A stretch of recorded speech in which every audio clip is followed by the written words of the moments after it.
When I say that I'm okay, well, they look at me kind of strange.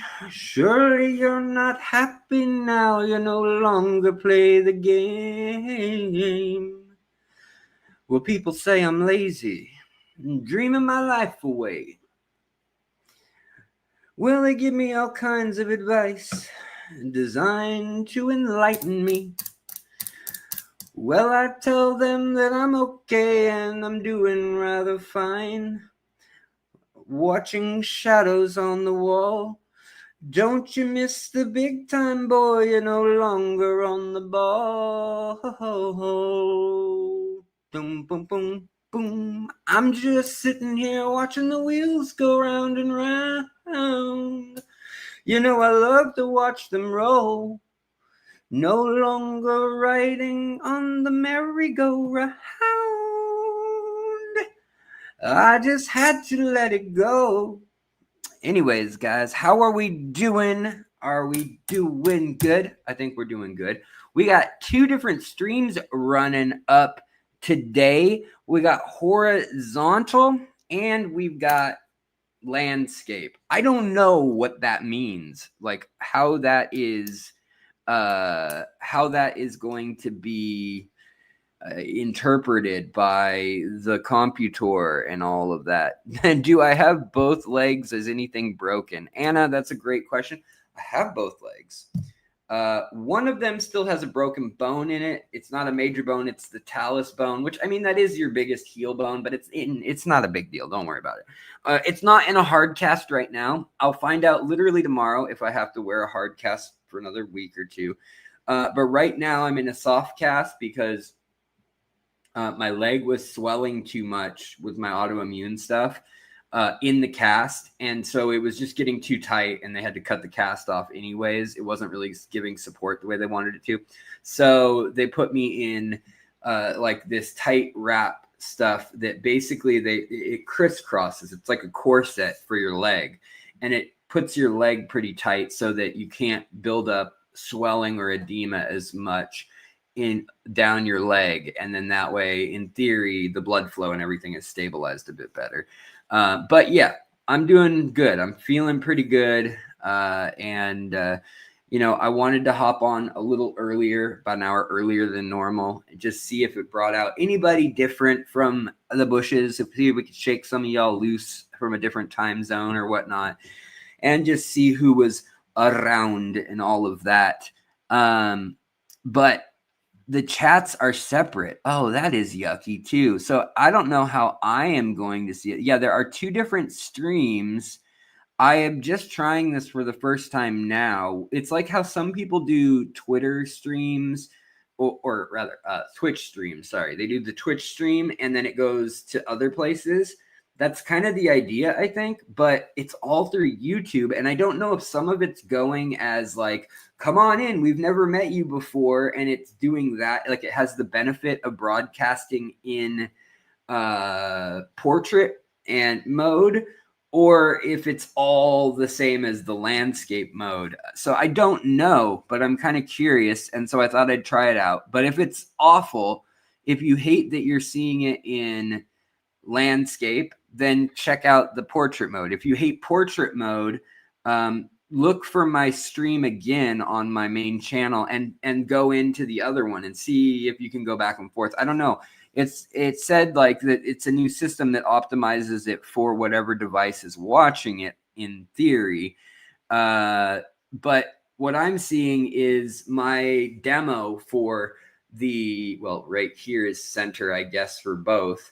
But literally for the it's a bad, the way it's cropping the screen is kind of silly in that it's just dead center of the stream and the video and everything, like right as big as my head almost is is all that you can see. So I don't think I love the way that's working out, but I wanted to see what's going on. The chat is separate and it's both different. So the chats are both different. I have a vertical open on my phone now and it's about half a second delay and it's killing me. That's what Mike says. Now, that is interesting. Oh, interesting. it tells me here that like Jody, I think it's telling me that who has it on a vertical versus who has it on landscape. So I think like tell me Aquatic Life if I'm wrong, but I think it means that you have it in landscape. Jody P has it in landscape, and Lisa the Wolf has it in landscape from what I know. It looks like it's telling me that, but I don't know if that's 100% correct. And hello, look, we have a little buddy visiting us. Is she going to mess up the stream as much as she did last week? I don't know, but she's probably going to try. So this is Sumi, in case y'all haven't met. She is the love of my life. And my wife. I mean, like, she's the love of my life, but like, she's the love of my life. And, you know, she hangs out with me. She does all the writing that you don't like on the show. That's this creature's fault. So if there's any episodes on Fishtoy that you're like, man, that one sucked, that's probably because it was our guest producer, writer, director, and host, Sumi. And you can direct all complaints to Sumi, and she'll also be the one who contacts you or doesn't, according to her wishes, and decides what she will do about the fact that you don't like her episodes. So if you don't like something on the channel, it was Sumi's fault, and she'll be the one who will take care of you when you complain. So yeah, I'm just going to hand that over to her. So Nancy B, what's going on? Got 2 different notifications for the stream at the same time. Okay, that's odd. I don't know. Yeah, I don't know how this, I don't know if this even works out, so to speak. It's definitely interesting. We don't have to do it again, that's for sure. I just wanted to see what happened. Jody, come to the landscape side. Yeah, Dagmar Haggerty says that you're also in that in the help, I'm stuck in a cave. Man, it is really narrow. I can't even get this narrow. There we go. My face is like this narrow in the landscape or in the portrait mode. So guys, I know I'm joking around and so forth, but I do have something that I seriously want to touch on, and as you move your head, you aren't able to see it properly. Yeah, that doesn't surprise me. The way it cropped it down. Let's see. Is there any way to hide? Let me try to change this real quick. The camera. Yeah. No, I don't think it's gonna let me do anything. It's a brand new feature that they just put up today on StreamYard. So I don't think it's gonna allow me to resize it or do anything useful yet. In fact, I think it's pretty bad. Hide preview is all I can do with it right now. Yeah, I can't do much of anything. Manage layouts. Let's see here. Can I do? No, nope, nothing. Okay, I can't do anything. But Skipper, what's going on? Skipper's Aquatics, good to see you, buddy. Elfish, good to see you. Jody P, so good to see you as well. Also, Night Owl Aquatics, Uncle Smiley's Aquariums, good to see y'all. Michael's Music, hey. You learned a lot about planted aquariums from me. Well, good to hear it, Michael. I appreciate it. I'm glad you heard something. Alex, have you ever done immersed plants? Oh boy, have I. Boy, howdy. I have. Look at behind me. Look at these tanks. I always have immersed plants. Now, is it intentional, or is Alex just a lazy son of a gun? I'm gonna say that my papa was a pistol and my mama was a rifle, so I'm a son of a gun. Dang me, they ought to take a rope and hang me high from the highest tree. A woman, don't you weep for me. Beep, beep, beep, beep, boo, doo, doo, doo, doo. What's up? Him Flip, hello. Johnny Best, what is up, my brother? And Ryan Harris, hello, my bro, my buddy, my pal. Good to see you as well, man. Stephen P, unintentionally immersed plants are the best. That's right. Unintentionally immersed plants. That sounds like something like premature evacuation would be my channel name, or something like that, of plants that are like that. Just hopping in to say hello, says Cassandra. The kiddo has an orchestra concert tonight, so we'll have to watch the replay. Well, break a leg at the orchestra concert. Holy cannoli, that's great. I hope that music is inspiring and fills that spot in your life. Music can stick with you for your entire life, from time you're a little kid to time you're old and decrepit. So, that's awesome. Hoved Aquatics, what's up? I have 2-year-old, 110 tall. I'm thinking of hooking up CO2. Are there any concerns that you would suggest? Pay attention to being new CO2. So, are you reading chat from vertical or horizontal? I don't know, Robert. You are, well, okay. So you are vertical, I believe. And I think I'm reading your chat, whereas I'm also seeing yes, I agree.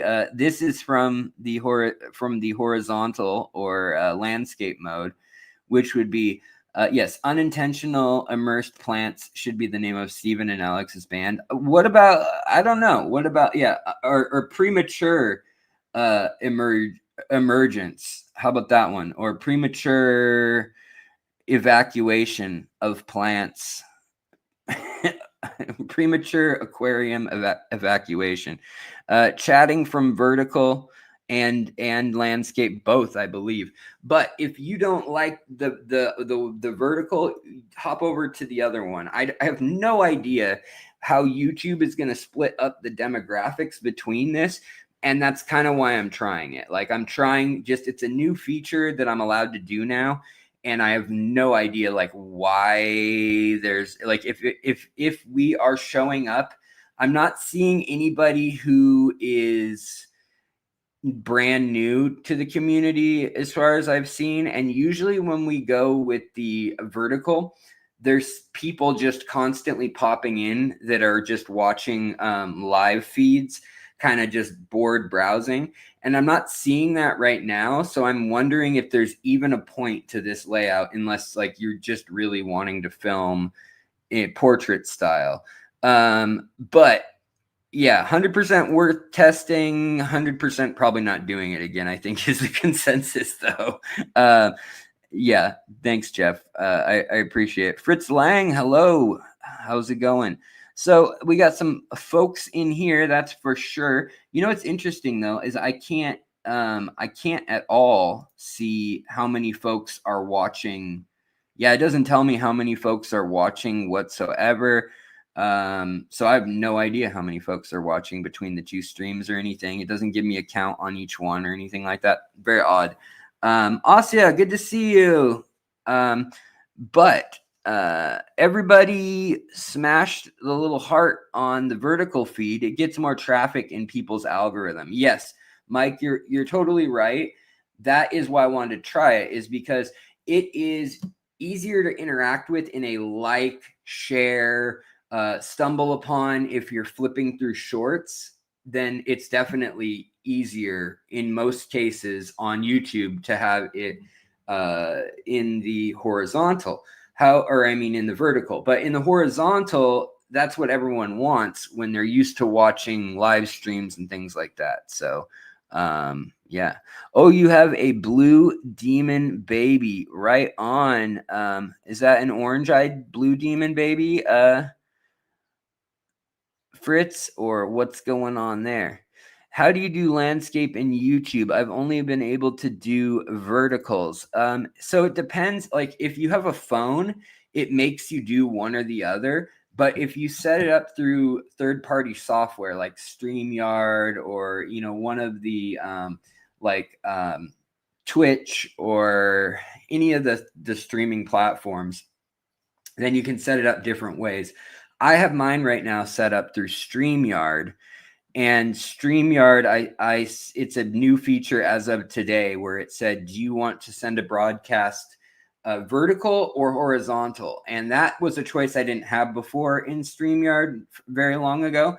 And that just recently became a choice. But then the choice to do both just came out today. So I wanted to try it, but I'm not really seeing anybody new. So I am curious if you guys are watching in the vertical form. So people like Lisa the Wolf is okay. So you're saying person emoji is 26 followed by 19 thumbs up. Well, thanks guys. Appreciate the thumbs up and all that. Sunny G, what's up? Linda Worth, hello. And I don't know exactly. Oh, right. Yeah, Fritz from Michael, the German breeder. Right on. Those fish with the crazy eyes. I did announce this week that Aquatic Arts in America has them. And rareshrimp.com. Now, if you want any of their high-end rare shrimp, including the OG original demon eye shrimp of any color that they carry on the rareshrimp.com site, use the code Fishtoy10 and you'll get 10% off your order. And I'll also get a 10% credit to order some shrimp from them next time it builds up enough, if it ever builds up enough to get an order from them. They have very high-end Caridina shrimp. They have shrimp that run $50 to $200 a piece as some of their rare imports. And they have the genetics mapped out. They have, it's like next level shrimp buying and auctioning. It's like the Christie's auction house of shrimp.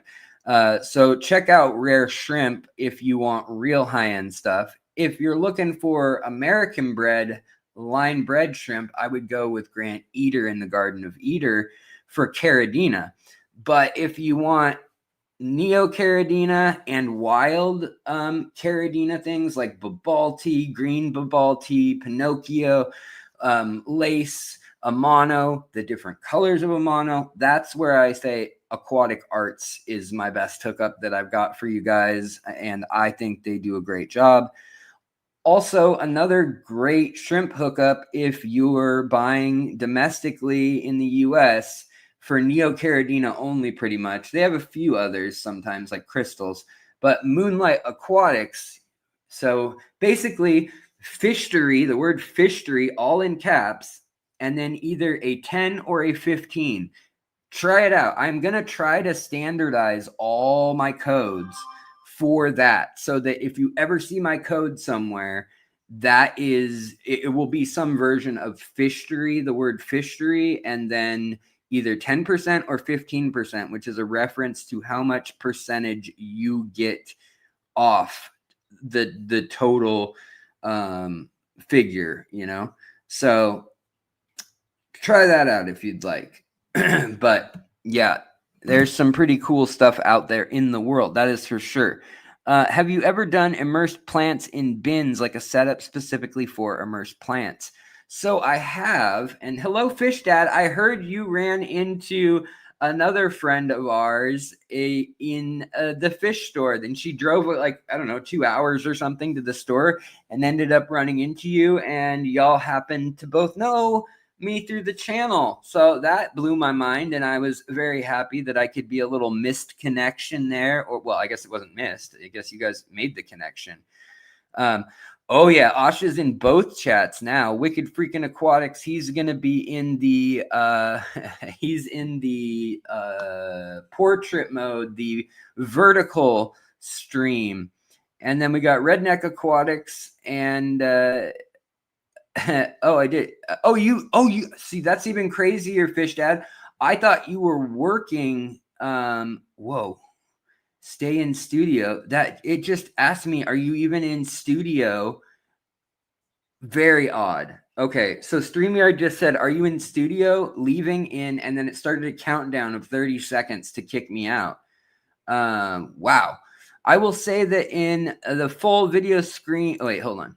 Lisa the Wolf says, I will say that in the full video screen in vertical/portrait versus what I'd usually have, a small box with other stuff under it, I do like the vertical portrait view better than usual. Okay. I mean, yeah, to each their own. Whatever you like, let me know, and we'll try to do whatever folks say they like the most. But if I can stream it both and it doesn't matter to anyone else, I wonder if I can stream it, vertically for those of you who are enjoying vertical, and then the larger way. The only thing is if I start sharing the screen today, I knew I wasn't going to share the screen a ton because I was like, I'll do it on a day when we're just going to chat and hang out and stuff like that. But yeah, the aquatic life, also back to your question about immersed bins. There are a number of channels that have done that pretty well. Tanner from Serpa Designs has done that. And you don't need fertilizer. You don't need anything in particular. It helps, and it helps if you know what you're doing, right? The main thing you need is light, and you need light that will get through the top of your Rubbermaid or Tupperware or whatever bin you're using. It could be an old aquarium. And then substrate. But even then, some people will just use liquid water. Obviously, they're not going to use ice or gas. They just use water and liquid ferts. And then that way, it's like a hydroponic setup.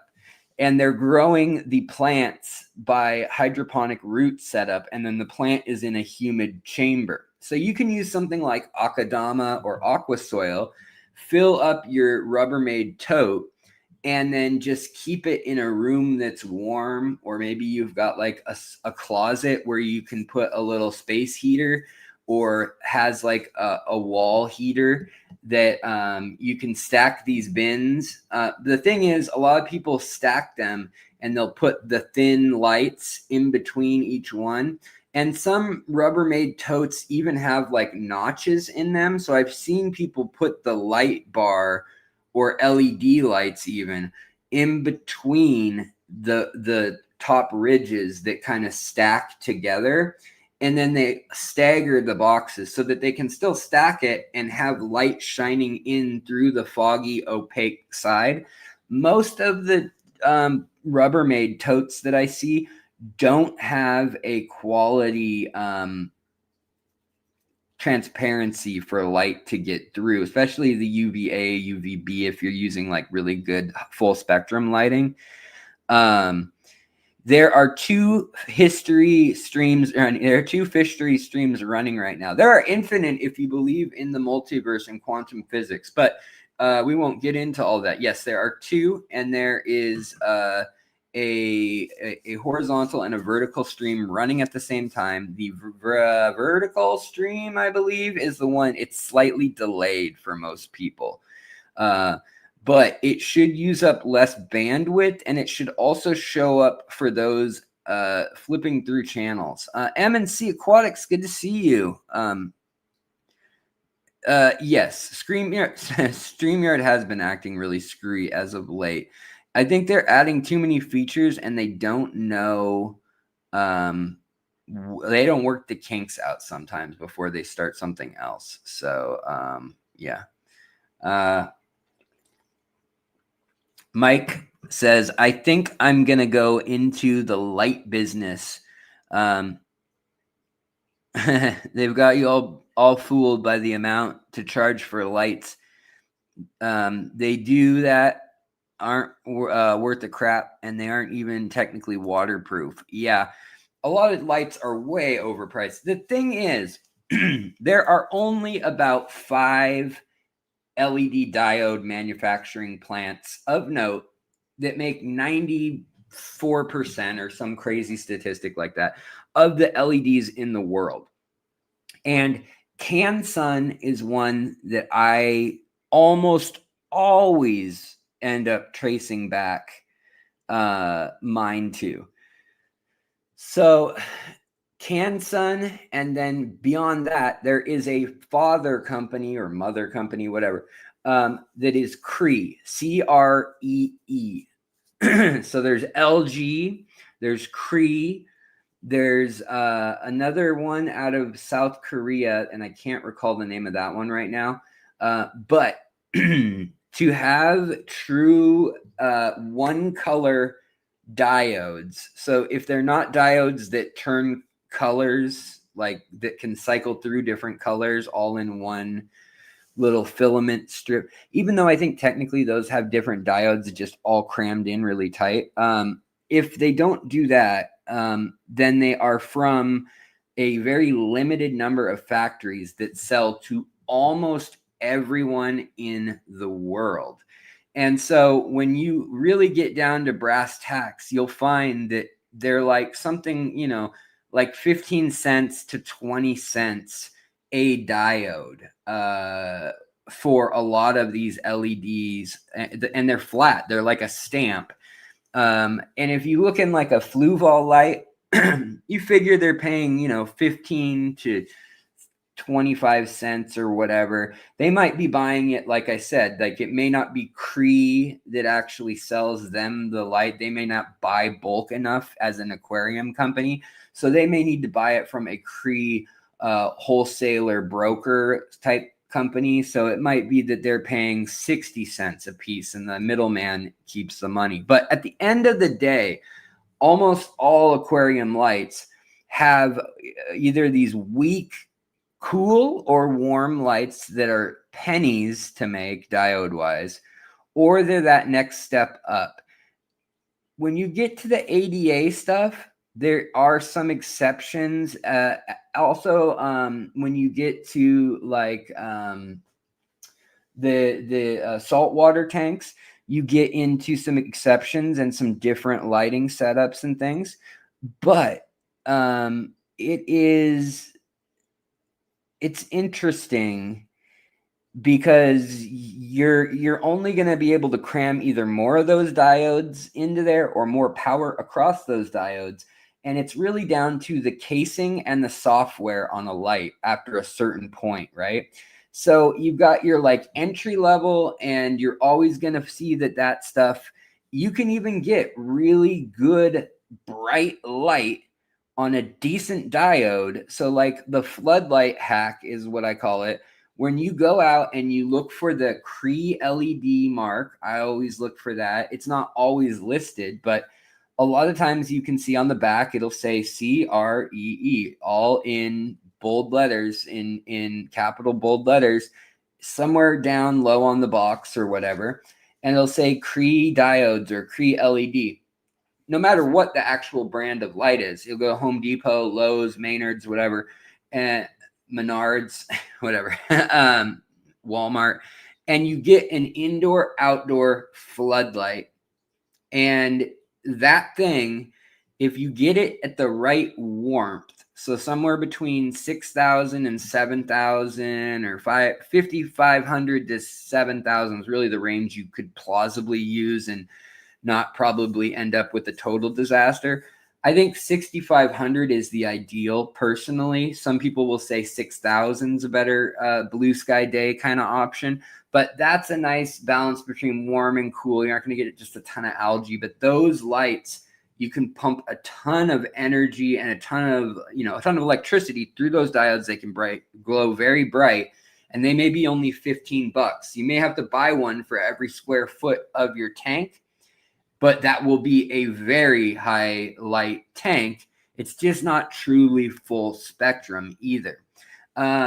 So that's where if you already have that and then you want to add CO2, you could make a compromise and say, I can't afford to do both.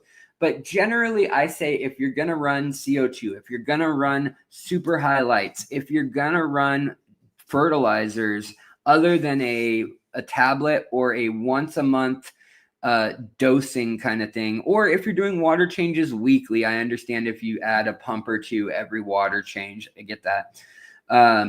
But if you're not going to be doing any one of those things, like I say, either do it all or don't do it. Like either have it lower tech and don't let it be a headache, don't get the highlight, don't get the, and lighting is one of the exceptions where you can dial it in if you know your tank and if you understand how algae works somewhat and your water chemistry, your tanks, you've got lots of plants in there. You do use a substrate.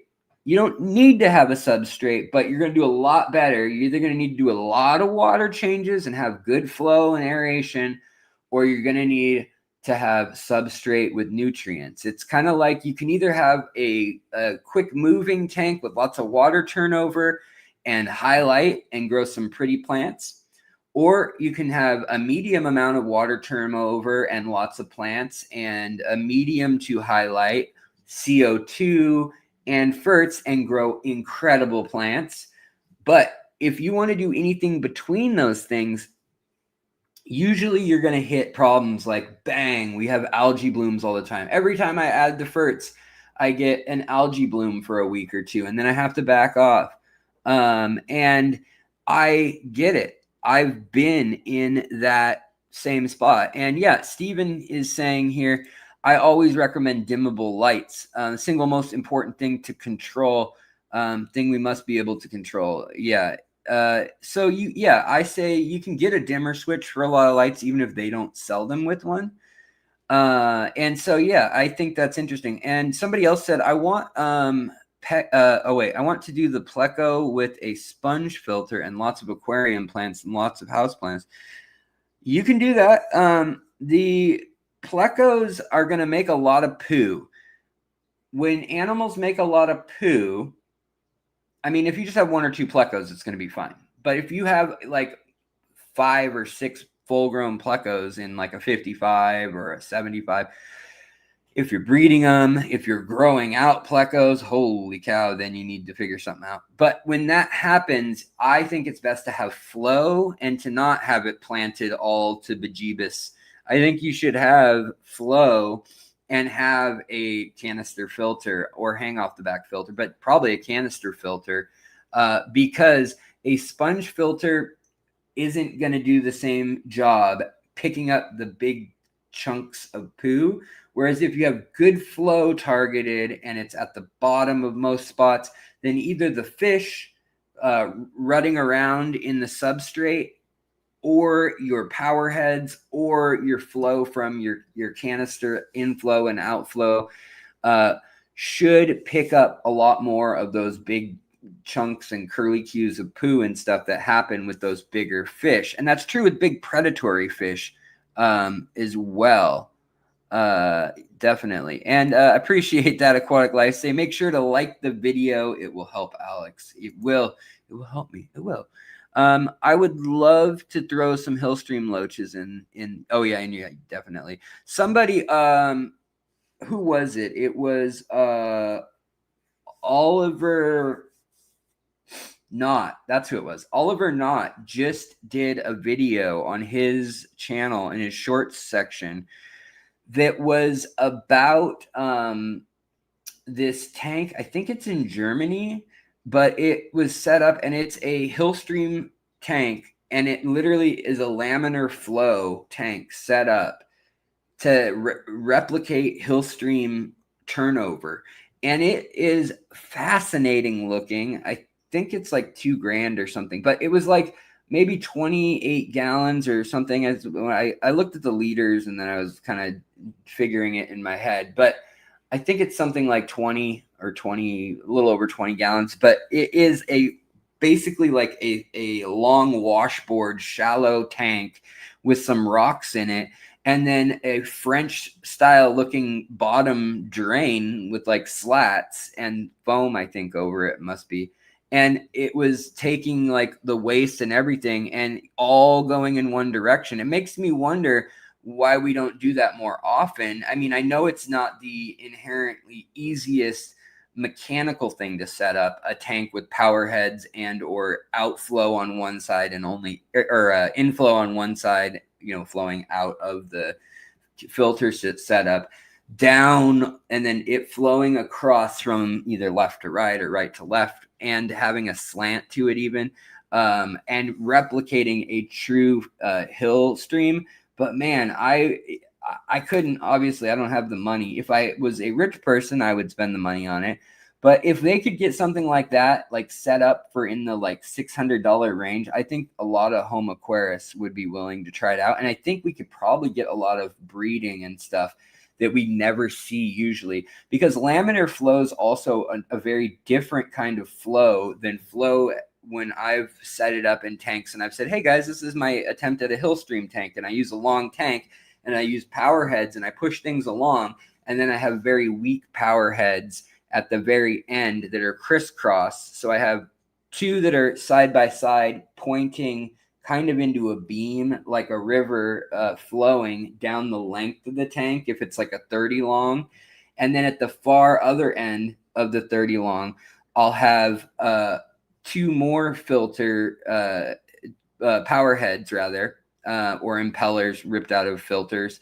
Usually I've used shrimp filters from Oase or something like that, and I've literally just ripped the foam off and used the little tiny, you can use them as a fountain, or you can, you know, like as a fountain pump, but they're just little pumps basically, and they turn over for like a 2.5 or 5 gallon tank. They're very tiny, but I use those as little micro power heads to then, so those bigger jets, they point, in most of my setups, I've pointed them down slightly, so the water's kind of going down like that, and then the return water is actually coming back, and I put the heater on the far end so that in theory the water's heating up as it moves down to the far end, and as it heats up there's like a natural convection loop kind of happening. It's probably more in theory, it's hopeful or wishful thinking, but I thought that was pretty cool. You know, when I saw that they set that up as an actual thing you could buy, you know, or whatnot, as a unit. Why does it keep getting stinky? Okay, Aquatic Life says, I took out the gravel of my long fin super red tank because it is stinky. The gravel, well, gravel is very stinky if you do not have a good set of bacteria breaking it down. Also, gravel will be very stinky if you only have fish waste. In nature, when is it only fish waste? Not very often. Just like human waste smells awful in like a sewage treatment plant or something. But if you're out camping and you put that in the woods and everyone just kind of digs a hole and buries one time, even if they don't bury it deep, that with the smell of leaves decaying and logs and moss and all this, you know, all these things, life and death in the forest, it's not so bad in little concentrations. But when you've got a whole tank with plecos doing their thing, with meat eating or larger body mass carnivores, you know, Oscars or red devils or green, you know, whatever, green terrors, things like that, you're gonna end up with a more well, there's more ammonia per gram, or however you want to look at that, per cubic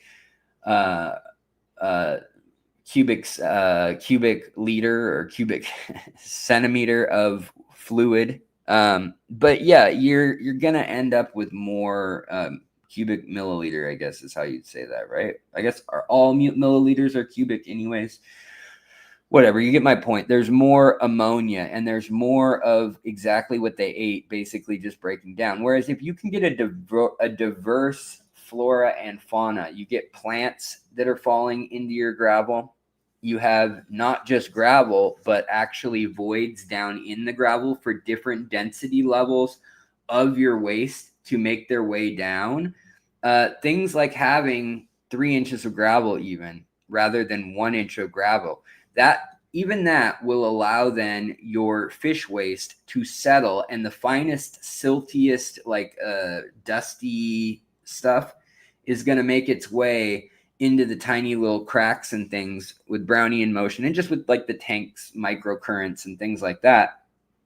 And the bigger chunks and denser stuff will also, if it's dense, it's going to make its way down too. But the lighter stuff will then kind of sift upward. in theory over time, but bacteria, archaea, fungi, microorganisms, even things like planaria, hydra, scuds, things like that, they're going to munch on that stuff and probably end up in your aquarium at some point. Snails, and you're actually getting a nice favor done by them, if so. But if you have a very sterile tank, and by that I mean you don't allow bacteria, you've medicated that tank, you keep plecos in that tank, there's no soil, there's no aqua soil, there's not a bunch of plant roots that are going to be eating and using that, there's not little critters like bugs and worms and detritus worms and nematodes and single cell amoebas eating and breaking down that stuff into its constituent compounds, it's going to be stinkier, and it's also going to produce more ammonia, which then turns into nitrite, which then turns into nitrate eventually, right? And so you got to do a lot more water changes. And a lot of times people do a bunch of water changes, but they don't get down into the gravel. And if you only have like an inch of gravel, I'm sorry, but the only thing you can do is really lots of water changes and gravel vacuuming. And that's going to stink because it's stinky, and that will remain stinky probably. Now, if you want a biological ecosystem where you don't need to disrupt the gravel, you don't need all the crazy filtration, you can set it up that way, but you just can't stock it with a ton of plecos. And you also, you can't stock it with a ton of carnivores. You need a bigger space for that. But you can keep a bunch of little nanofish, a bunch of little tetras, things like that. And you can have a tank where, like the one behind me, like both of these actually, I almost never do anything other than scrape the front glass and do water top-offs when it evaporates. That's it. I haven't even cleaned the canister filter. I waited a year at a time in between on the big tank behind me here. I literally wait 7 to 8 months until it starts slowing down. And if I can then rock it and shake it and a clump comes out of like this molmy stuff that was stuck in the filter tubing and piping, I'll just say, okay, I'll run it till it gets stuck and until it slows down, and then I'll clean it all again. But yes, there is a video that I made called "Why Does My Tank Smell?" or "What's that smell in my aquarium or coming from my aquarium?" And that video tells you there's also chemicals like putrescine, and like there's another one that's really gross. There's putrescine, and then there's one that has a name that's like not morgue, but something like that. It has like an M or either rotting core. Anyways, it has to do with like rotting smells. And putrescine is where like the word putrid, same root. It's when something goes bad. Also, the methane smells. A lot of organic life has a lot of, well, hydrogen, helium, carbon, oxygen, and sulfur. And it's going to have a lot of those things, and nitrogen too. And it's when it breaks down, that sulfur is a very it's very likely to form a gas or a sulfur ring, just like carbon is likely to form a ring with other organic compounds. And sulfur can make some real stinky gases, CO2 and O2, they are stinky when things break down, or CO2 and O2 aren't stinky when things break down, but they are released in large amounts. Methane can be stinky, obviously, or the smells associated with it end up being really stinky too. But yeah, it's one of those things where, like, if you want a lot of fish, you're gonna need to do a lot of care and a lot of work on it. And that's why in the past we told all new aquarists that no matter what, you got to do your water changes and your gravel vacs. Well, then when Planet tanks started coming around, people started realizing, well, I only have like 2 or 3 angelfish and a 55, and then like maybe 30 or 40 tetras and other little, pencil fish and stuff. And that may sound like a lot of fish, but literally all those fish may not even equal the weight of one Oscar or one large pleco if you were to like put them on a scale. And so think about the difference, especially in waste. Like when an animal is larger by scale than those fish, they also don't as effectively metabolize the meal. So they're eating these very high protein, usually meals, worms, blood worms, stuff that's rich. And a lot of that stuff is going to rot too, or get missed. And that is also what's breaking down. So yeah, let's see here. Sulfur is easier to bond with than nitrogen, for sure. Yeah. And nitrous oxide is one of the compounds that we were joking about. That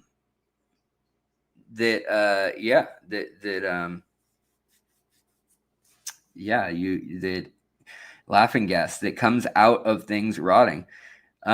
Yes, and ozone is used in big public aquariums and wastewater treatment. Yeah, ozone, O2 is another good one.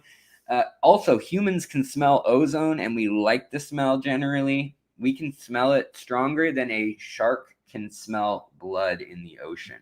We have evolved to smell that ozone. We love it. It tells us there's water that's fresh and or moving nearby.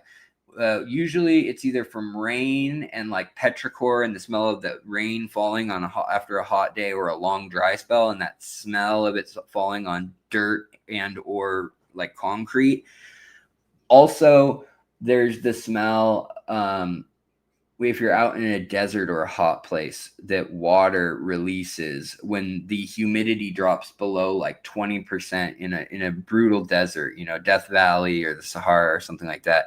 People can really smell those. Yes, exactly. Like Aaron says. So guys, I really wanted to also say something which really I was really crushed to hear this, but and I don't want to be a bummer today, and it doesn't need to be a bummer because we should celebrate what he brought us in this community and the time we had with him. But Jacob Thompson, he passed away on the 7th of November. And Jacob was somebody that I've met over the last 2 or 3 years.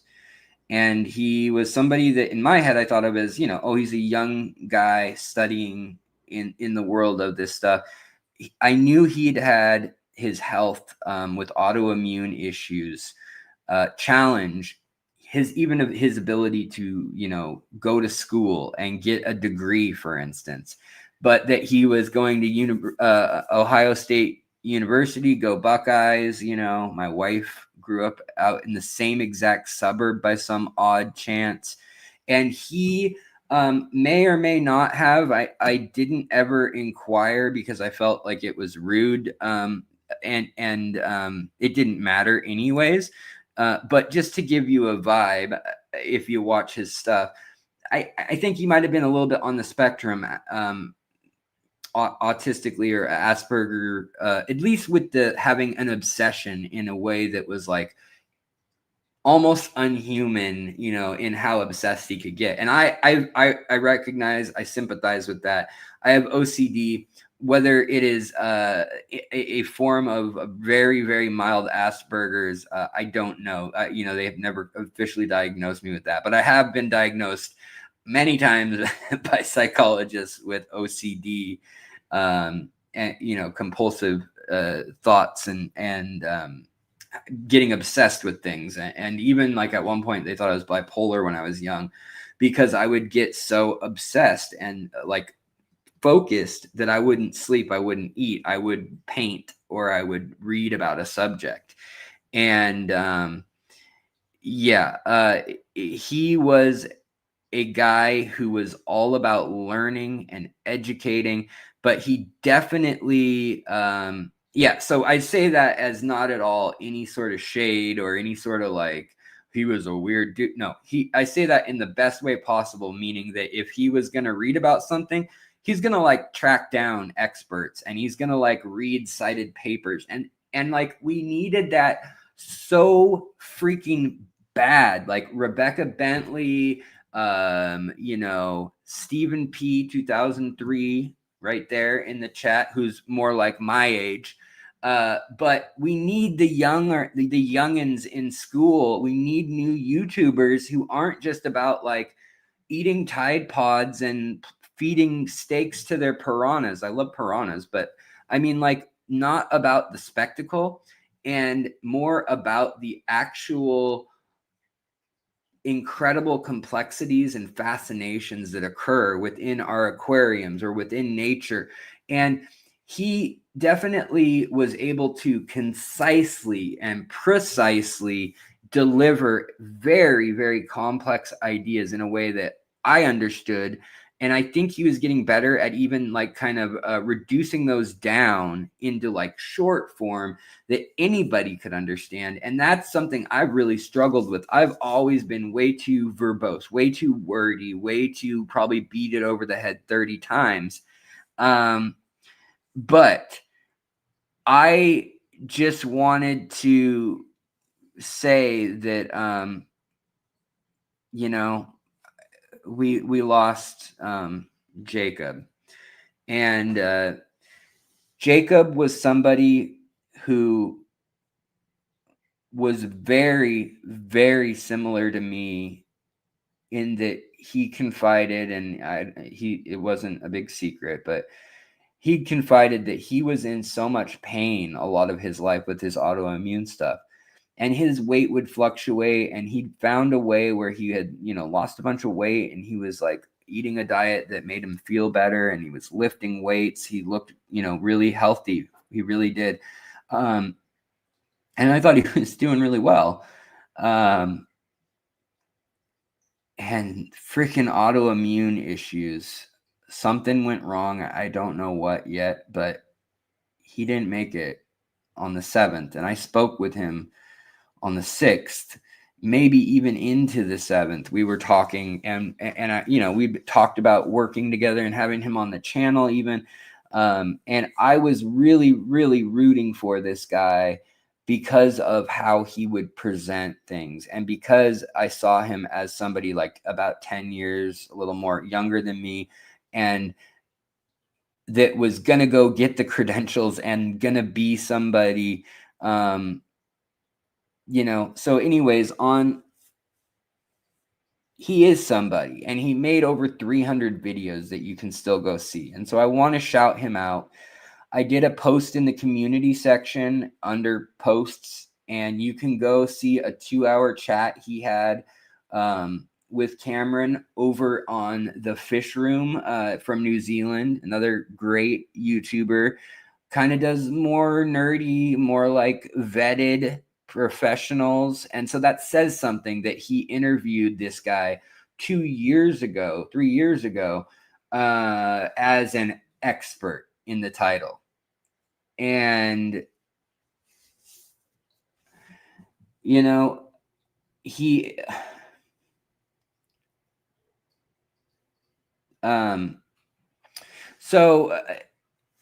Jacob asked me how he dealt with, how he could deal with all the people now that he had a channel with over 1,000 subscribers, how he could handle the pain of his day on days when he couldn't barely get out of bed, and that posting may seem like it's an easy thing to do, typing, right? But try that when someone's putting a nail through your foot, right? you're not going to be wanting to type. You're literally curled up in bed and you're rocking yourself, trying not to think about that. And years and months of this, it wears on people in ways that age you and that do things to your mind. And it breaks some people, it makes some people. It's hard. And until you've been through chronic long-term pain, let alone the disabilities and things that come with that, like, oh, today just not going to be able to walk. Oh, today can't lift anything. And this kid dealt with that from a young age, and he still went to go get his degree and to become, to be someone that was still on this passionate journey and still making aquascapes. And I remember he messaged me and he said, man, I'm really tired and I'm really worn out, and I'm trying to make at least, to write everyone back. And his channel was at around 1,000 or maybe 1,500 people, but his TikToks were getting popular as well. And he really wanted to write an entire essay and become friends with or a mentor to anyone willing to speak with him, because it meant so much to him that people like Tom Barr and, Dennis Wong, that these people that were into aquascaping was kind of his latest thing that he was into, that they were so into helping him and having time to speak with him. The fact that we have people in the hobby that are professors, that are running companies, yet they still stop and they talk to, teenagers or people in their 20s or amateurs that are 50 or whoever it may be, that has questions that may seem, totally silly to them. And they'll get them started, but then they go home and they do the work. They read the books that were suggested and so forth. And they come back and they say, what else, And that was Jacob, he was that. And he was also very kind.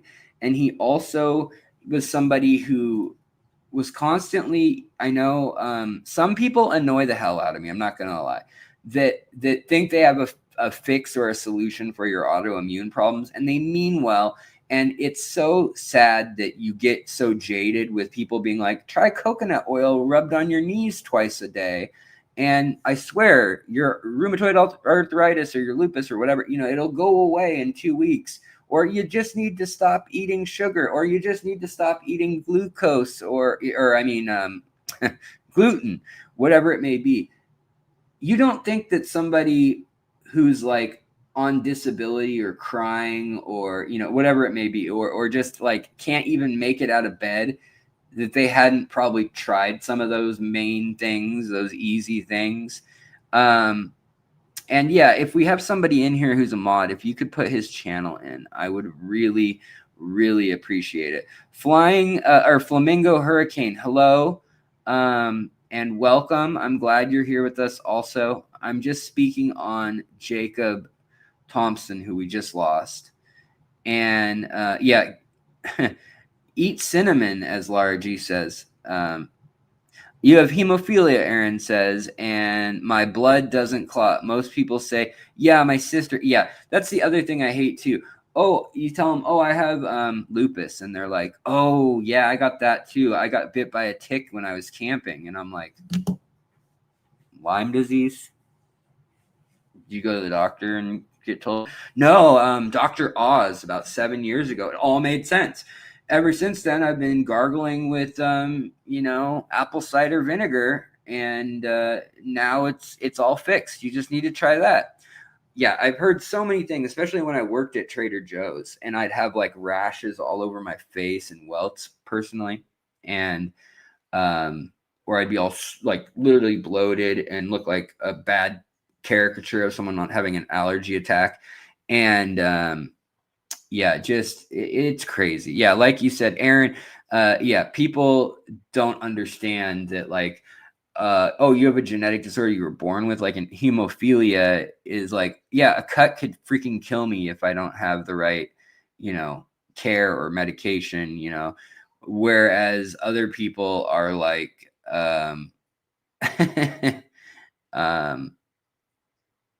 you know, they, you know, a lot of people mean well, and that's the bummer about it is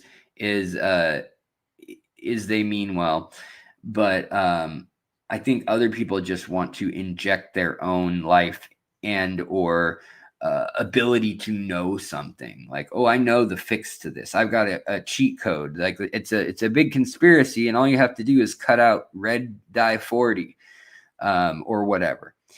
And usually it's either not fixable or you don't think the pharmaceutical companies, I mean, granted, pharmaceutical companies can be really evil, but you don't think that they would have tried like eating more banana peels or something, or eating peanut butter or apple cider. You don't think they would have repackaged that and sold that as something expensive by now if they thought, if that really did cure everything? Yeah, MNC, Aaron, apparently, MNC really does have a sister with hemophilia. Yeah, exactly. Let's see. The road to hell was paved with good intentions. You're in Smoky Point, Arlington, by the way. Oh, I thought you were gonna say. So I was reading, Aaron. I was reading your I was reading what you said, and I read the road to hell, and then I just saw Smoky Point in Arlington. I was like, hey, I-5's not that bad. Well, old Highway 99 is kind of crappy. Highway 99 is really crappy. And then I was like, oh, maybe it's raining hard up there right now. I don't know. Maybe it was a tough commute. And then I finally read, oh, the road to hell was paved with good intentions. Sorry. Yeah, no, it's pretty up there. But Smoky Point, all I think of is like traffic now up there. Yeah, I'm a North Ender myself, though, in Shoreline, the very edge of the North End. Breeding guppies and shrimp greenhouse with rare plants too. That's awesome. That's awesome. Let's see. Yeah, same to all you guys out there, to MNC Aquatic sister, to Aaron, praying for a cure to hemophilia, as you said. Factor A. Oh, okay. You guys are chatting. But yeah, yeah, if you guys want to chat, go for it. We have a lot of folks in this community. We used to have a whole set aside meeting for PTSD, depression, anxiety. And we even had a breakaway group that was mostly military vets or active service of some sort. Like there were a few people that were like Doctors Without Borders, but like literally we left that, like we tried to respect that, like it was active combat participants or witnesses, and that's not that it's any there's a better or worse kind of PTSD, but it's different than somebody, for instance, who was abused very badly or who lived in a very, very bad part of the world for a prolonged period of time, but that was their normal perception of life until a certain age, or you know, they lived in Chicago's South Side and they've seen tons of things. So you can still have the same psychological experience or disorder and impact, if that makes sense, but it can be from different triggers and different origins. And I'm not here to diminish or to judge anybody's, but like my point was that the channel had that for a while. Every single time we tried to even promote that, it got blacklisted. The fact that we'd open up a chat and I'd just kind of duck out and we'd do a members only kind of mode. But it is something that I want to bring back, or I want to maybe create some sort of forum for.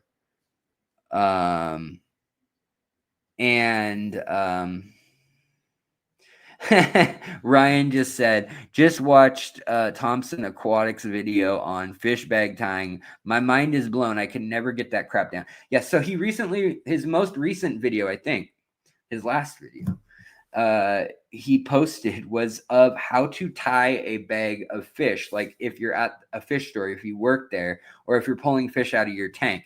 And the way he explains this in like a minute and a half or whatever, he even has like, he's like, so take these two fingers, open them up like a peace sign, put them inside the bag. You know, like he is so meticulous. He's got it down. Like I said, it's very on the spectrum. And yet that's what we need. Like, that's what we need in a guide is like, oh, I never would have thought. Like, I would have been like, well, how do I do this? I'm just going to stick both hands in the bag and, you know, that. And I overlook these things. And it's that kind of attention to detail that I really thought, like, I learned something from every single one of his videos, even on stuff that I'm like, well, I already know that subject. Gosh. And then I'd watch it and I'd be like, oh, well, that's a little bit of trivia I didn't know. And so that's what I hope. Yeah, 3G Fangers. Yeah, Skipper's still in here. You know, that's something that I really hope, you know, that thanks, Addie. It's the same vibe with your vids on. I try in a lot of videos to have a little bit of trivia, or it might be on the screen, but like, hey, this is the same as this, or remember that video where we talked about this, or I have another video if you're interested in this side tangent about this. But for me, as a beginning aquarist, some of the coolest things were connecting science and engineering and biology and common sense, or just like lore, real world, real life things that I'd been taught or that I'd observed, and then being able to point them out in the hobby and be like, well, that's a thing that everyone knows about in the hobby. Oh, it's a thing that matters, like nitrogen and bacteria and like fermentation and like, you know, just all these different things that can go on. When we talk about like nitrogen fixation, we talk about that bacteria can do that, and that the bacteria can team up with plants and exchange that in their roots. Very interesting things that can go on here. And you guys, I'm super stoked in the chat right now to see people saying, I need your email or I need your contact info. Love to see that.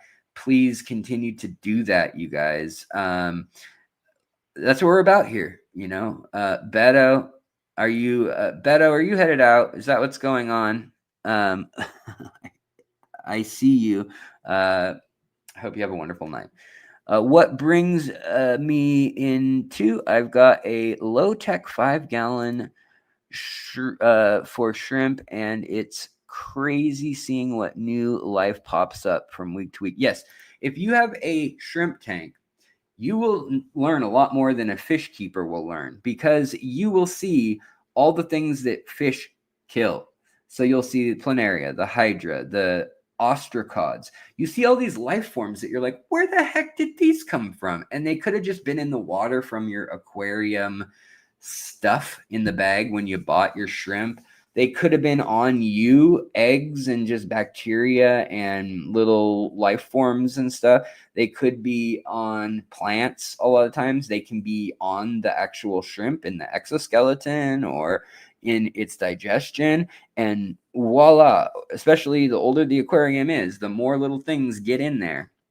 And yeah, it's very very fascinating in my estimation, my mind. I think it's super califragilisticexpialidocious. Let's see here. Aaron, who you talking about? Aaron, I missed the who's got the good looking really O'Reilly. C Aquatics IDE, like to know more. Unite under fishery. There's a few types. Let's see here. Zed Mata, hello. Hail Hydra. Hail Lord Hydra. Yeah. So anyways, what I was gonna say, I don't know why. It doesn't matter. It don't matter. But before I draw things to an end tonight, we got our Tuesday kind of chill stream. We're gonna have some guests soon. I know I keep saying that, but I really do have plans to have some guests soon. But let me turn this off for a sec. Oh wow, isn't that exciting background? We got my wall behind me, so thrilling. But what I wanted to just, I have a little. I should have uploaded it to my actual. Let's see how this would look on the how it'll show up on the other screen. I'll pull back so you guys can see it on both screens. But he looks all washed out when I'm that far. And this was his last aquascape. But I posted a picture with it, and it's got a picture he was proud of with how he's, well, now you see all my.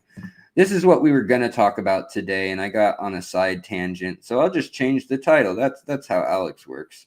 But one thing we were going to talk about was they found a new danio species in Sri Lanka. Yay! Look at all the crazy danios in Sri Lanka. The other thing was these aquascapes in these 60p with the twin star light. And with the ADA light, there's a new ADA light that's going to be more affordable. But as you guys have probably heard, if you're watching the channel, I am getting a 60p setup. So it's going to be a 60p ADA tank, and I'm going to do a high-tech CO2, and we're going to set it up together. I'm going to go over how to set up the CO2, how to set up an ADA super jet. I think it's called, isn't that what it's called? A super jet canister filter, which is like a little tiny canister filter, but very streamlined. And we're going to do that together over the fall. And I'm very happy that they are going to sponsor that on the channel, that AFA and ADA, Aqua Design Amano, and out of Japan. They have a Malaysia, Singapore, they have a lot of different places, but they don't have an official American store. So AFA is their headquarters, but also Moonlight Aquatics and Aquarium Zen here in Seattle are also their carriers. So Moonlight Aquatics, you got my discount. You can say Fishtoy 10 and get that 10% discount off his already outrageously low prices. Just like at Aquatic Arts, if you guys want like them beautiful colored amanos and stuff, or crabs, all that, Fishtoy 15. That's the only place I've been able to get you guys 15% off, which is killer. On top of, like, they had coolie loaches for $31 for 12 of them. And then you got 15% off on top of that. And then free shipping at $250. That was nuts. Anyways, I hope people took up the BOGO offers. There's actually anchorhead catfish right now, and there's a bunch of stuff going on through the month at Aquatic Arts. So I know this is a sales pitch, but it's honestly stuff that I'm excited about also using and or acquiring for this project. So guys, I have a vision, and I was going to share with you my vision. So let me just tell you it really quick. And I already kind of showed you some sketches and some ideas, but my thought for the big 60p project that's coming up, that I'll try to do some time-lapse footage of and things like that. The idea for it initially is to look like a flame with plants that are red and orange and like crimson right around the core and to about mid-height. And then even taller than that and behind that, some orange plants. And then maybe a few wispy yellow trailing plants behind that. So it looks like a flame from a fire. And then ideally, if I can, I would like to get some boost that is like that kind of dark blackish green and burgundy or red and brown hue to it. So yeah. What will you get for lighting? I think the lighting I'm going to end up getting is going to be the Aqua Sky 2, I think is what it's going to be. Here, I can pull up right now. It's not all sealed in stone, but it's getting there. I do have an account with ADA set up, and I do have, hold on, I can do this, guys. I can do this. I can do this. Straight meditate like a Buddhist. Okay, so this is the set that I won't just do this with my phone. This is absolutely obnoxious. I totally understand that. Let's see here. Come on, focus. Come on, buddy. You can do it. No, maybe you can't. Hold on. Let's see here. Can we get the brightness down and maybe that will work? Yeah, that kind of helps. Anyways, all the aqua soils and stuff, all the little starting powders, aqua soils, the sand or silty stuff, and then the aqua soil stuff that comes with it. But then also the light comes with the set, and the aquarium comes with the set. Then you got to buy the filter and or CO2 and or a stand. They're gonna send me the stand, the filter, and the CO2. So I am like set. And I think they give you a mat as well. Is that? Yeah, they give you a mat as well. But what I had, gosh, their designs that were being shown off for like what else Twin Star's been doing are beautiful. Let's see here. Hold on, guys. I know you're not seeing anything right now. I'm just trying to not make you sick by scrolling side. Here we go. So this right now is what I'm getting is that walnut thing. They're sending that.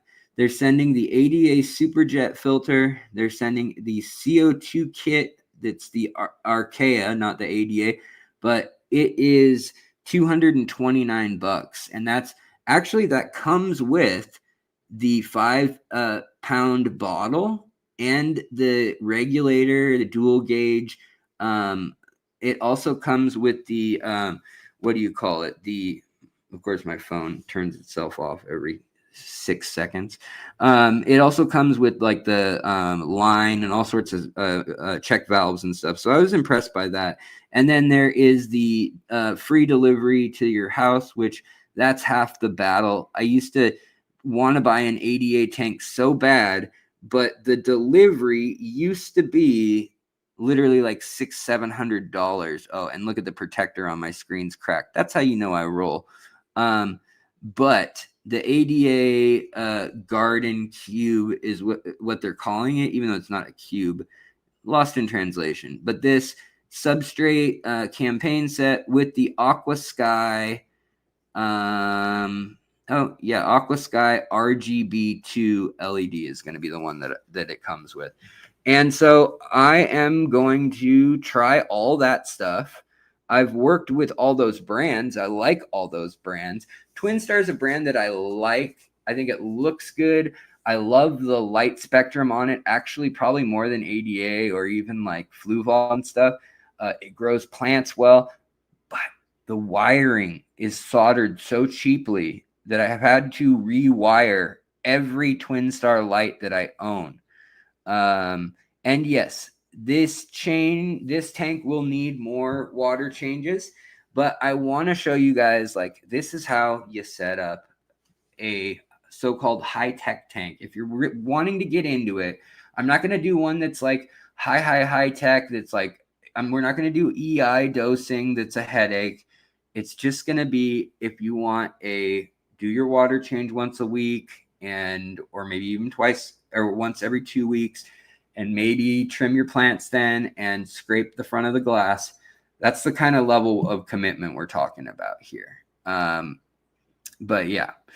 And the CO2, if you put too much CO2 in, will it gas your fish? Yes, it will. So you can't do that, and you want to put it on a switch at night so that it turns off ideally.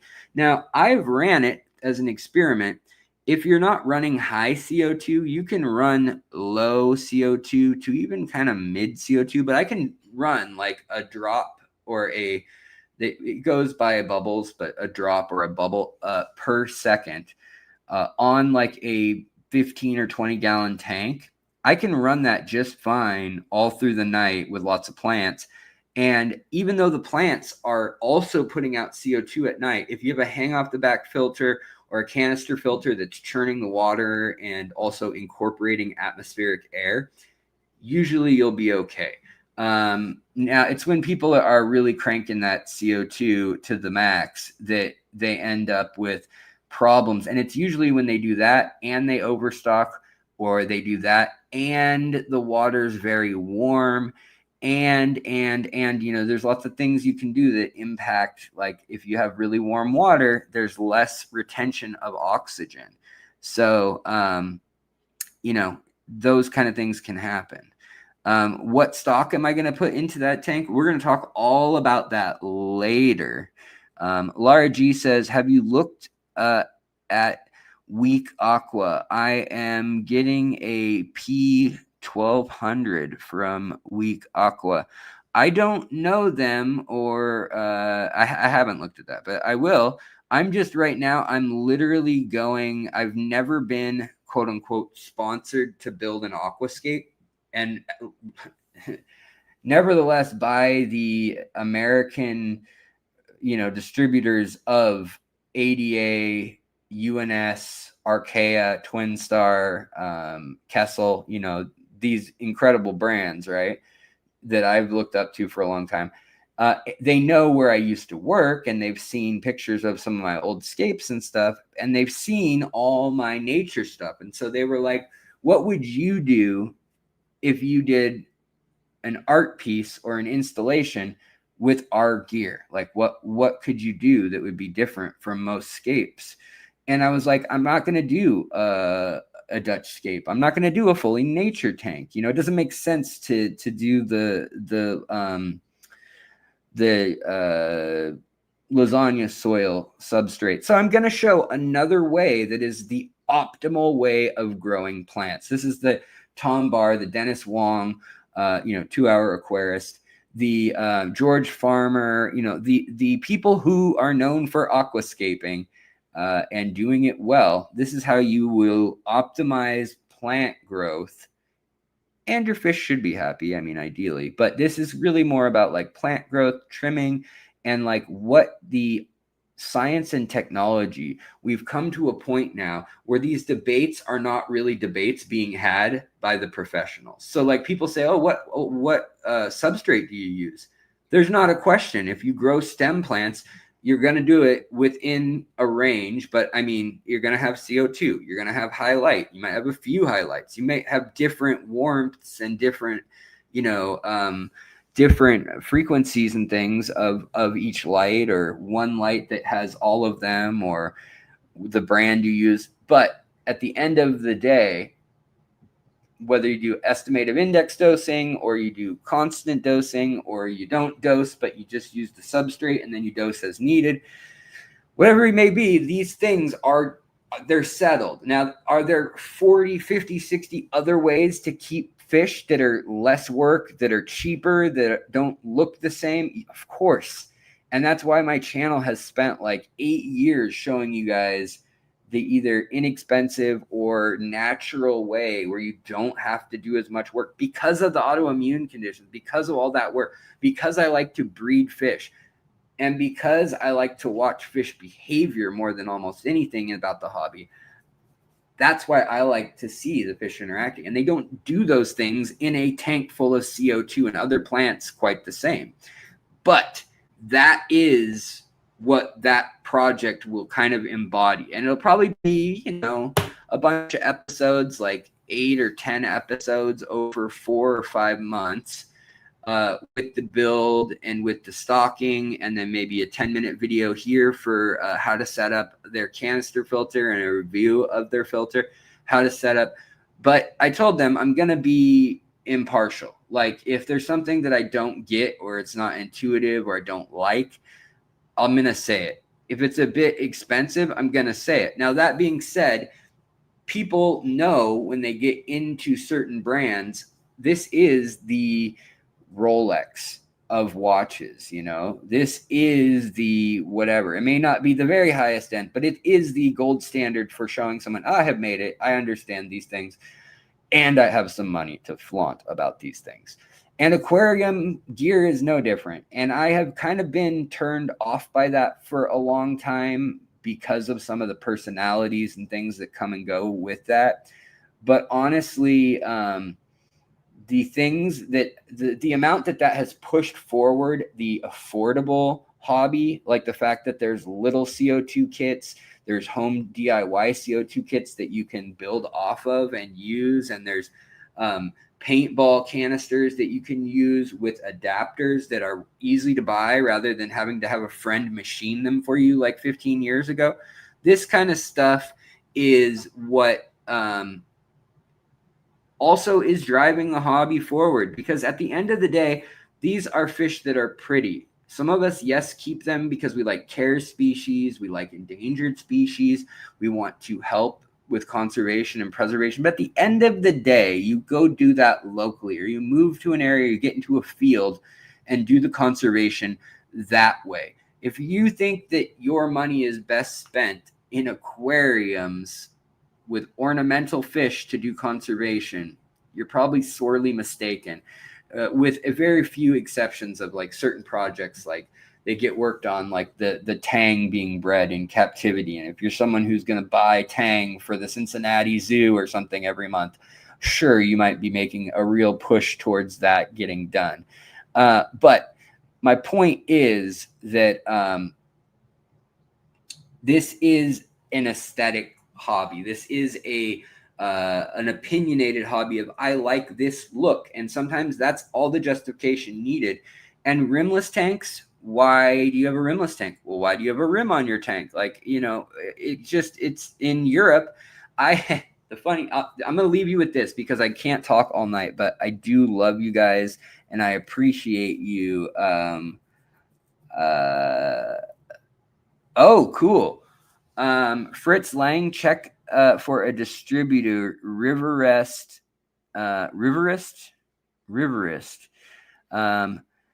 I'll sponsor you for some dark hell rocks and gravel. I do need to figure out what my hardscape's going to be for that tank. I'm going to do aqua soil, I know, but I need to figure out what wood and what I was thinking, maybe manzanita or black forest wood, and I was thinking you know, either a dark rock or I don't know yet for sure on the rock, but that's cool. If there's something to check out, I will check it out for sure.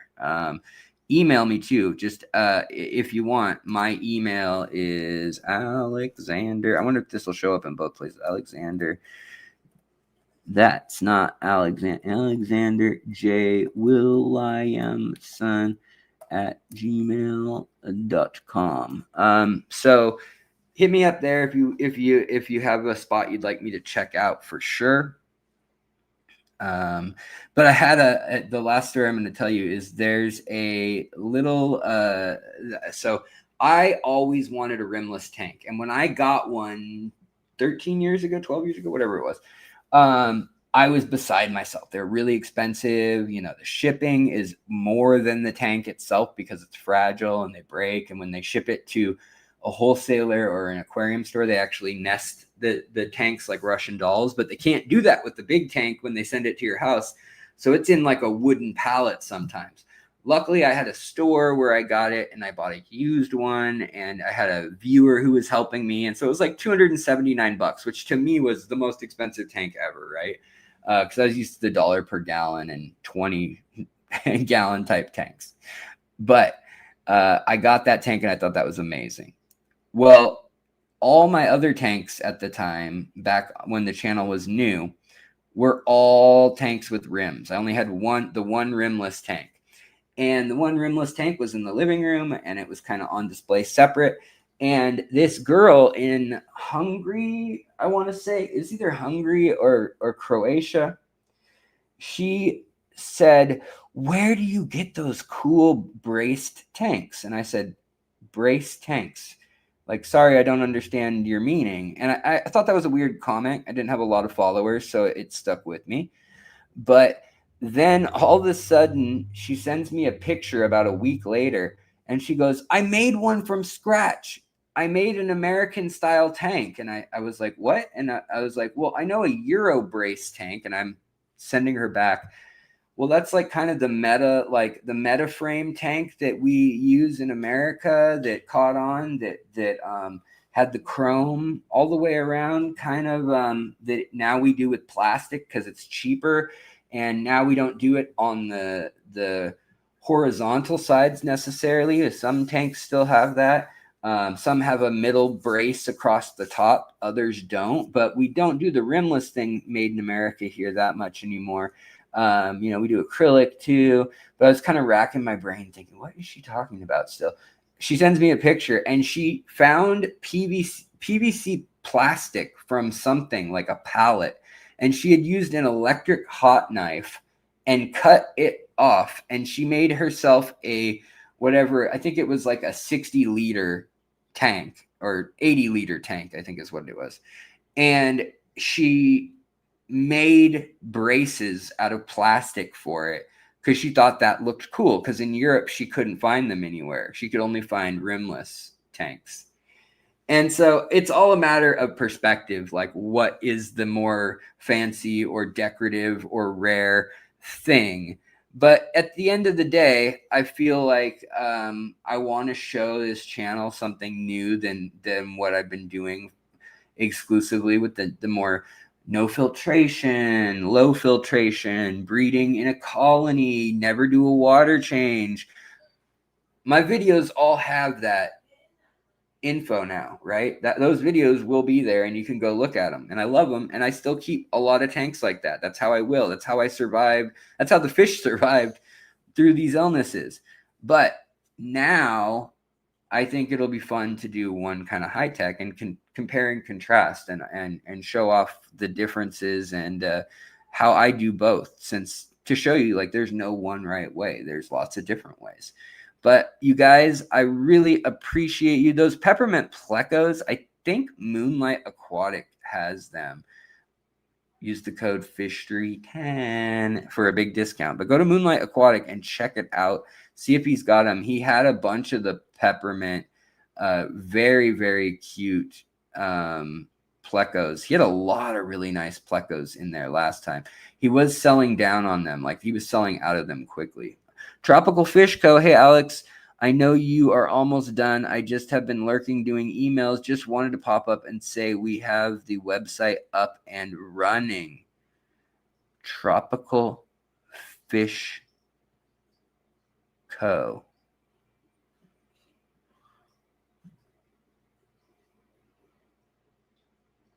Website up and running. Hold on.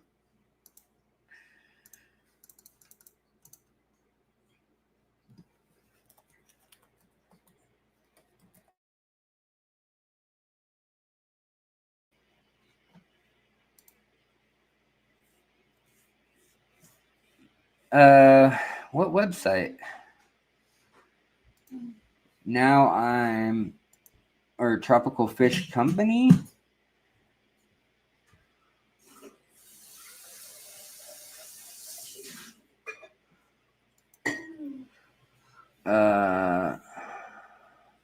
Hey Mick, sorry I gotta head out soon, but anyways, we'll talk more. Come back and tell me what's up, what I'm missing. I'm probably like totally spacing on something. But if you need to get a hold of me, y'all know where to find me. And oh, thank you so much. Also, somebody gave out, you guys, and I missed it, and I meant to say, oh, thank you. And it was Swamp Rabbit Aquatics. Thank you so much for giving out the memberships. Also, James just popped in with a super chat, super sticker. Thank you very much, James, brother. I appreciate it, man. I really do. That's very appreciated of you. Helps keep the lights on. Oh, now it's Chris at Tropical Fish Co. See, Tropical Fish Co. I've got too many things in my head that have a very similar name, and now I'm a little like I'm thinking of 2 or 3 things, and I'm like, wait, which thing is it that I'm supposed to be? So message me and set me straight because I'm a little lost, and I got to get off of this because of that. Uh-oh. James, you're worried? Oh no, am I not making sense? It's just because I actually don't know where what's going on. I don't know what happened in the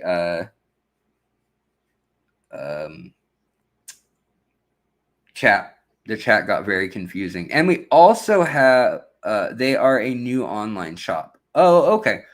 Because Jody P also had a shop that I was down in Florida that I was I knew about that, and also redfishbluefish.shop just built a new website, and I was like, does it have a new name that's similar to that?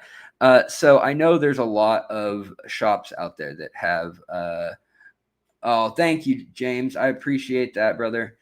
I do appreciate that. You guys, I got to get out of here. Robert, also, while I see you there, Robert, same Jody P, but different location, right? I know. Yeah. So that's why I got a little turned around. And then there's Redfish Bluefish, who's another friend who just messaged me this afternoon. Can you check out Redfish Bluefish? We have a new site running, and Tropical Fish Co. is in Iowa. So then there's also the Tropical Fish Co. that's in South Carolina. So that is why I was oh, okay. Tropical Fish Co. is Jody P. and Christopher Junkin's new shop. Big Steve's Glass Boxes. Okay. Well, I have to wind this up, but please, Chris, thank you, man. And let me know. We'll go explore your site. We'll check it out. Let me know. And I'll do it when I'm not in this weird vertical and horizontal mode. Because and Big Steve, thank you very much for the super chat. That was unnecessary, but thank you. But as I was saying, yeah, we're in this test mode right now where we're streaming 2 different delayed things with 2 different chats. Next time we'll just do a normal chat on Friday, and maybe we even do a pop-up and check out a new fish store for folks to peruse as well. And I can just give a live review. And if your store's stinky pinky poo, then I'll say you have a stinky pinky poo store. And if it's awesome, then I'll say so. No, I'm sure it's good. All right, you guys. But Robert, I was gonna say while you're here, I read the email you sent. Thank you, appreciate it. Always like the stuff you send my way. But yeah, I didn't know, and then I know. Now I know, honey. I love you. You're home now, ladies and gentlemen. The wife. Ladies and gentlemen, my ex-wife, if I don't get off of this soon. All right, you guys, I'm gonna take off, and I will be back soon. You guys, thank you so much for hanging out, for being here. Oh, well, that's all, folks. I guess the camera just jumped off the laptop. So have a good night, everybody, and take care of your critters. Take care of the people around you, and of course, take care of yourself, or you can't do any of that. Have a wonderful night, you guys, and take care. Bye-bye. Oh, weird. It says, do you want to go live? Wow, now I'm real confused because I am live. What happens when I click it? Oh, no. Oh, boy. Okay, well, you guys are clearly all here, so I'm going to try leaving.